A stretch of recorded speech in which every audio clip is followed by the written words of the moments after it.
Welcome to home sweet home channel. இன்றைக்கி நம்ம vegetable kurma எப்படி பண்ணலான்னு பார்க்கலாம் வாங்க. இப்போ ஆயில் கொஞ்சம் ஊற்றிக்க போகிறோம். இப்போ ஆயில் கொஞ்சம் ஊற்றியாச்சு. இப்போ இது கூட வந்து நம்ம 2 பச்சை மிளகா சேர்க்க போகிறோம். இது கொஞ்சம் பொரிஞ்சதுக்கப்புறம்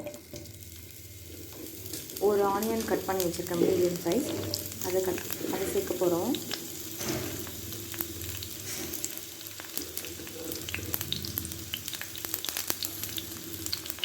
அப்புறம் இஞ்சி பூண்டு, ஒரு சின்ன துண்டு இஞ்சி, ஒரு 6 பல் பூண்டு, இது எல்லாத்தையும் சேர்க்க போகிறோம்.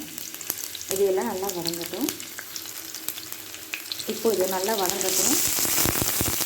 இது லைட்டாக வதங்கினதுக்கப்புறம் நம்ம டொமேட்டோ ஆட் பண்ண போகிறோம். இது கூட நம்ம எடுத்து வச்சுருக்க டொமேட்டோ, ஒரு பெரிய டொமேட்டோ எடுத்துருக்கேன், அதை கட் பண்ணி வச்சுருக்கேன். இதையும் ஆட் பண்ணி நல்லா வதங்கட்டும். பச்சை வாசனை போகிற வரைக்கும் நல்லா வதக்கிக்கலாம்.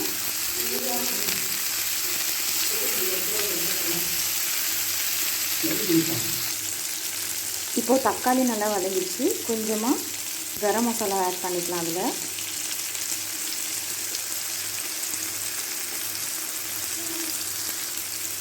இப்போது இதில் கொஞ்சமாக கரம் மசாலா நான் ஆட் பண்ணியிருக்கேன், 1 ஸ்பூன் போல்.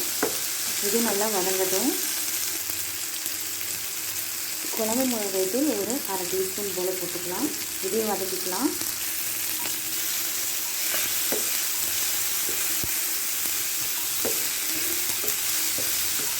இந்த நல்லா வதங்கட்டும். இது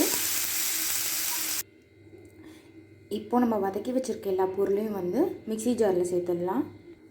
இப்போது இது எல்லாத்தையும் மிக்ஸி ஜாரில் சேர்த்தாச்சு. இது கூட தேங்காய் வந்து கட் பண்ணி வச்சுருக்கேன் கொஞ்சம், அதையும் சேர்த்துடலாம். இது கூட கொஞ்சம் தேங்காயும் சேர்த்துடலாம். இப்போது தேங்காய் எல்லாத்தையும் சேர்த்தாச்சு. இப்போ இதை வந்து ஃபைன் பேஸ்ட் பண்ணிடலாம். இப்போது குக்கர் எடுத்து வச்சுருக்கேன். இதில் கொஞ்சம் இது ஹீட் ஆனதுக்கப்புறம் ஆயில் சேர்த்துட்டு இதில் வந்து கொஞ்சம் கிராம்பு, பட்டை, லவங்கம் இதெல்லாம் சேர்க்க போகிறோம். இப்போ இதில் கொஞ்சமாக ஆயில் சேர்த்துக்கிறேன். இதில் ஒரு பிரிஞ்சி இலை சேர்த்தாச்சு. பிரிஞ்சி இலை பொரிஞ்சதுக்கப்புறம் கிராம்பு, பட்டை, ஏலக்காய் இது 3 போட்டாச்சு. இப்போ இது பொரிஞ்சதுக்கப்புறம் நம்ம வந்து காய்கறி சேர்த்து கிளறி விடலாம். நான் கேரட், பீன்ஸ், காலிஃப்ளவர் 3 எடுத்து வச்சுருக்கேன். இப்போ ஃபஸ்ட்டு நான் வந்து கேரட்டையும்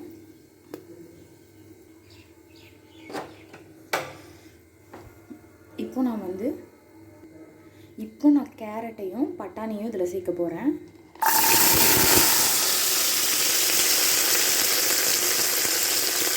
இப்போ இதில் கிளறி விட்டுறேன். இப்போ காலிஃப்ளவரில் இதில் சேர்த்துடலாம். இது ஏற்கனவே நான் வந்து காலிஃப்ளவரை வந்து ஹாட் வாட்டரில் உப்பு போட்டு வச்சு அதை ஒரு 10 நிமிஷம் சோக் பண்ணி வச்சுருந்தேன். அதையும் இதில் சேர்த்தாச்சு. ஒரு 5 மினிட்ஸ் வந்து நல்லா கிளறி விட்டுட்டு இப்போது இதில் தேவையான அளவு நம்ம உப்பு சேர்த்துடலாம். வெங்காயம், தக்காளி, இஞ்சி பூண்டு விழுது இதையெல்லாம் நான் வந்து சேர்த்து ஒரு விழுது பண்ணி வச்சுருக்கேன், அரைச்சி வச்சுருந்தேன்ல அந்த விழுது. இதை வந்து அதில் வந்து சேர்த்துடலாம் நம்ம. இப்போ இந்த காய்கறி கூட இந்த விழுது எல்லாத்தையும் சேர்த்து நல்லா கிளறி விடலாம். இப்போ தண்ணி சேர்த்துடலாம்.